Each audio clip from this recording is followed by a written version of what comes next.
Hello everyone, कैसे हैं आप लोग। आपके अपने इस वर्धन क्लासेज में आपका स्वागत है। आप लोग ये सोच रहे होंगे कौन है जो हमसे इंट्रोड्यूस हो रहे हैं, तो आप लोगों का सोचना ये लाजमी है क्योंकि मैं पहली बार आप लोगों से रूबरू हो रहा हूँ इस यूट्यूब चैनल के द्वारा। मैं senior secondary teacher governmental school का टीचर हूँ और मैं अपने आप को शिक्षक से ज़्यादा एक विद्यार्थी ही मानता हूँ क्योंकि मैं नित्य प्रतिदिन कुछ ना कुछ सीखने की कोशिश करते रहता हूँ, कभी समाज से, कभी आपके माध्यम से, कभी पुस्तक से। इसलिए मैं शिक्षक से ज़्यादा छात्र कहना पसंद करता हूँ। मैं शिक्षक होने के नाते मैं जब मुझे दायित्व मिलता है कॉपी चेक करने का, यानी कि इंटरमीडिएट बोर्ड का जब मुझे कॉपी चेक करने का, इवैल्यूएट करने का मौका मिलता है, तो उस दरमियान मैं ऐसे ऐसे क्वेश्चन का आंसर देखता हूँ कि मैं दंग रह जाता हूँ कि हमारे देश के भविष्य के बच्चे इस तरह आंसर लिख रहे हैं।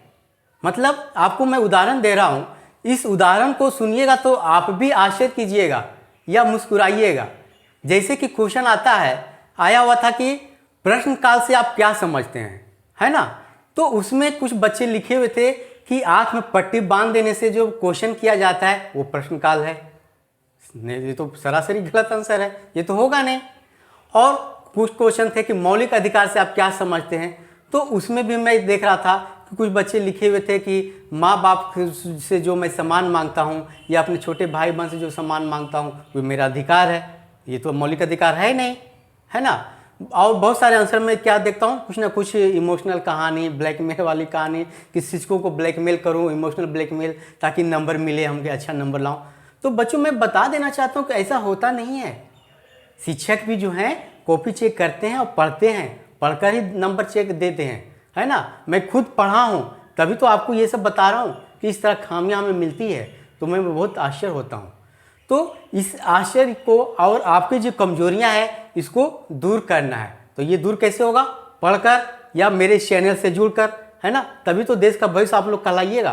तो इसी संदर्भ से, या मैं जब अपने बच्चों को, मैं अपने विद्यालय में विद्यार्थियों को पढ़ाता हूँ, तो स्टार्टिंग में उस समय भी मैं देखा था कि बच्चे जो हैं काफ़ी जो औसत होना चाहिए उस औसत लेवल के नहीं है, लेकिन कुछ समय दर पढ़ते पढ़ते मेरे सानिध्य में रहते रहते उनका लेवल बहुत अच्छे हो गया है और वो आंसर राइटिंग भी अच्छे करते हैं। और उनका कहना है कि सर आप सोशल मीडिया पर आइए, सोशल प्लेटफॉर्म पर आइए, ताकि हम लोग स्कूल के समय पढ़ते ही हैं, घर में भी पढ़ें। तो ये सुझाव अच्छा भी हमें लगा और मेरी अंतरात्मा भी कही कि हाँ बात तो सही है, क्यों ना हम कुछ वीडियो बनाएं और यूट्यूब पर अपलोड करें ताकि और भी बच्चे इसे लाभान्वित हो, है ना। तो इसी सब सोच समझ के मैं एक वर्धन क्लासेस शुरू करने जा रहा हूँ और इसमें अभी तो फिलहाल केवल इंटरमीडिएट की पढ़ाई किया जाएगा और स्पेशल पॉलिटिकल साइंस। फिलहाल पॉलिटिकल साइंस में शुरू करने जा रहा हूँ और आगे जाके जैसे कुछ अगर अच्छा हुआ, फीडबैक अच्छा हमें मिला, तो दूसरे सब्जेक्ट को भी मैं सोचूंगा, उसके संदर्भ में भी मैं बात करूंगा और उसमें भी पढ़ाऊंगा आप लोगों को और उससे आप लाभान्वित होइएगा। तो ये जो मेरा चैनल है, बिहार बोर्ड और सीबीएसई, ये दो चैनल को ध्यान में रखते हुए मेरा चैनल बनाया गया है। और इससे अगर दूसरे बोर्ड को भी कुछ ना कुछ टॉपिक जो है अगर टैली करेंगे तो वो भी लाभान्वित होंगे। और मैं ये बता दे रहा हूँ बार बार कि ये स्पेशल जो है इंटरमीडिएट चैनल है, यानी कि 11th क्लास 12th क्लास, उसमें जो पॉलिटिकल साइंस है उसका जो सिलेबस है उसी संदर्भ में मैं पढ़ाऊँगा ताकि आप लोग अच्छे मार्क्स लाएँ। एक औसत लेवल से अच्छा मार्क्स आना चाहिए। मेरा यही सोचना है कि आप लोग कम से कम 85 प्लस, 90 प्लस, 95 प्लस इस तरह से नंबर लाएँ, क्योंकि अभी तो पैटर्न बहुत अच्छा हो गया है ना। अभी पैटर्न बहुत ही ज़्यादा अच्छा है। अच्छा इसलिए है कि अभी 50% जो है ऑब्जेक्टिव क्वेश्चन आ गया है, 50% जो है सब्जेक्टिव हो गया है, तो इसमें नंबर उठने के बहुत ज़्यादा चांसेस है। और इसी को ध्यान में रखते हुए, इसी पैटर्न को ध्यान में रखते हुए मैं आप लोगों से ऑब्जेक्टिव क्वेश्चन भी करवाऊँगा और इसके साथ साथ सब्जेक्टिव क्वेश्चन भी करवाऊँगा। बहुत सारे बच्चे से मैं इंट्रोड्यूस जब होता हूँ तो हमें ये सुनने को मिलता है कि सर राजनीति विज्ञान, इसमें तो सुनने से भी बड़ा घबराहट होती है, इसमें तरह तरह के पॉलिटिक्स की बातें होंगी, इसको मैं नहीं लूँगा, घबरा जाते हैं। तो यही घबराहट को मैं दूर करने के लिए आप लोगों के बीच में आया हूँ। ऐसी बात नहीं कि इसमें केवल राजनीति ही होती है।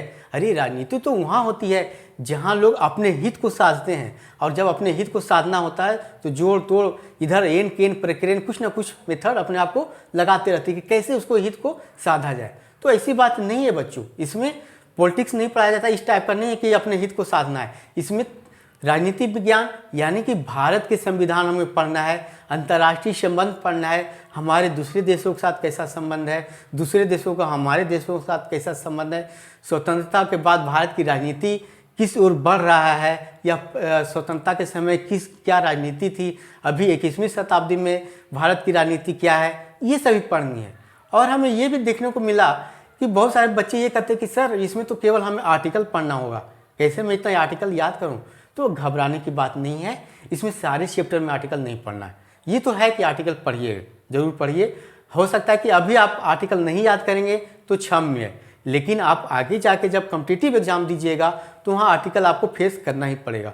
तो वो इसमें घबराना नहीं है, पढ़ते पढ़ते वो खुद ब खुद आपके दिमाग में बैठ जाएगा और आपको याद हो जाएगा।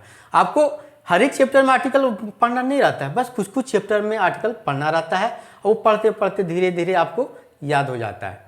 तो इसी सब सोच समझ के कि आप लोगों का अच्छा नंबर आए, अच्छा बने, हमारे देश का भविष्य आप लोग हैं, अच्छा करे, देश का नाम करे, पूरे विश्व में आप नाम करें, इसी को ध्यान में रखते हुए बिहार बोर्ड के बच्चों को अच्छा रिजल्ट आए, सीबीएसई के बच्चों को अच्छा रिजल्ट आए, इसलिए ये चैनल वर्धन क्लासेज आज से मैं इंट्रोड्यूस कर रहा हूँ।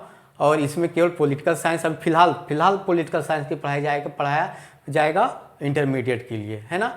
तो आप लोग इस चैनल से ज़्यादा जुड़ें, सब्सक्राइब करें, शेयर करें, ताकि ये अच्छा फीडबैक मिले आप लोगों को, तभी तो मैं आगे बढ़ूँगा, है ना।